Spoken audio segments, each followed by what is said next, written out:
نظر بد کا علاج۔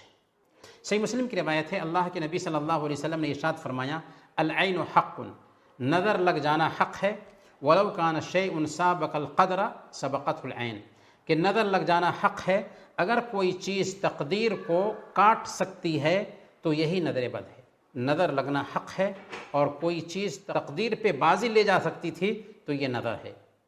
بلکہ مسند احمد کی ایک روایت ہے، حضرت عامر بن ربیعہ رضی اللہ تعالیٰ عنہ ایک مرتبہ حضرت سہل بن حنیف رضی اللہ تعالیٰ عنہ کو غسل کرتے ہوئے دیکھتے ہیں، تو سہل بن حنیف خوبصورت انسان تھے، غسل کر رہے تھے، تو جب عامر بن ربیعہ نے سہل بن حنیف کو دیکھا تو کہا کہ میں نے ایسا جسم کبھی نہیں دیکھا، اور ماشاء اللہ تبارک اللہ نہیں کہا۔ حالانکہ اگر ہم کسی کی خوبی کوئی دیکھتے ہیں تو ہمیں کیا کہنا چاہیے؟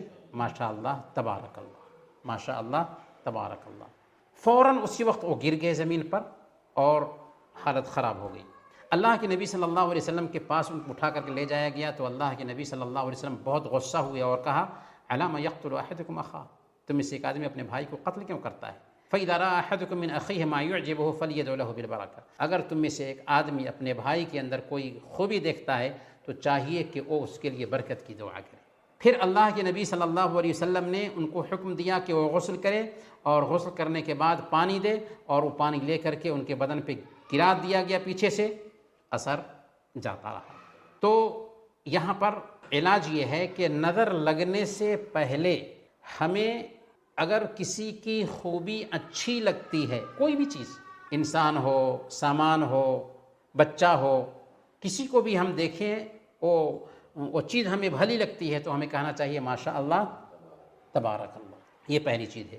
دوسرے نمبر پر ہم بچوں کو بھی دم کرتے رہیں، بچوں پہ دم کرتے رہنا چاہیے۔ دم کے کلمات کیا ہیں؟ اعیذک بکلمات اللہ التامہ من کل شیطان وہامہ ومن کل عین لامہ، اعیذک بکلمات اللہ التامہ من کل شیطان وہامہ ومن کل عین لامہ، یہ دعا پڑھ کر کے بچوں پہ دم کرنا چاہیے، ہمیشہ دم کرنا چاہیے۔ اگر نظر لگ جاتی ہے تو نظر لگنے کے بعد کیا حل ہے؟ تو اگر ہم کو اندازہ ہے کہ کسی کی نظر لگی ہے، ہو سکتا ہے کہ کسی نے دیکھا اور اس نے ماشاء اللہ تبارک اللہ نہیں کہا تھا، یا کسی کی نظر بھی خراب ہوتی ہے، تو ہمیں اندازہ ہے کہ فلاں کی نظر لگ گئی ہے، تو اس سے ریکویسٹ کر سکتے ہیں کہ آپ جو ہے نا غسل کر کے پانی دیجئے، اور جو پانی ہے اس کو ایک ٹب میں جمع کیا جائے گا، گویا کہ وہ کسی ٹب میں غسل کرے گا، اپنے بدن پر پانی ڈالے گا اور ٹب میں وہ پانی جمع کیا جائے گا، پھر وہی پانی جس کو نظر لگی ہے اس کے اوپر پیچھے سے بہا دیا جائے گا۔ جب پیچھے سے بہا دیں گے تو کام ہو گیا، اور انشاءاللہ اللہ نے چاہا تو اسی سے اس کو فائدہ ہو جائے گا۔ اگر ایک مرتبہ سے نہیں ہوتا ہے تو دوسری مرتبہ بھی کوشش کر سکتے ہیں۔ اگر کسی کی نظر جو لگی ہے اس کا پتہ نہیں چل رہا تو ایسی حالت میں ہمیں کیا کرنا چاہیے؟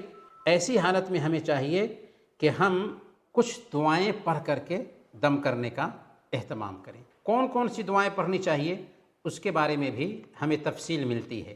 سورہ الفلق، سورہ الناس، سورہ الاخلاص، سورہ الفاتحہ، آیت الکرسی۔ سورہ الفلق، سورہ الناس، سورہ الاخلاص، سورہ الفاتحہ، آیت الکرسی، یہ سب پڑھ کر کے دم کریں۔ بسم اللہ ارقیک من کل شیء یؤذیک من شر کل نفس او عین حاسد اللہ یشفیک۔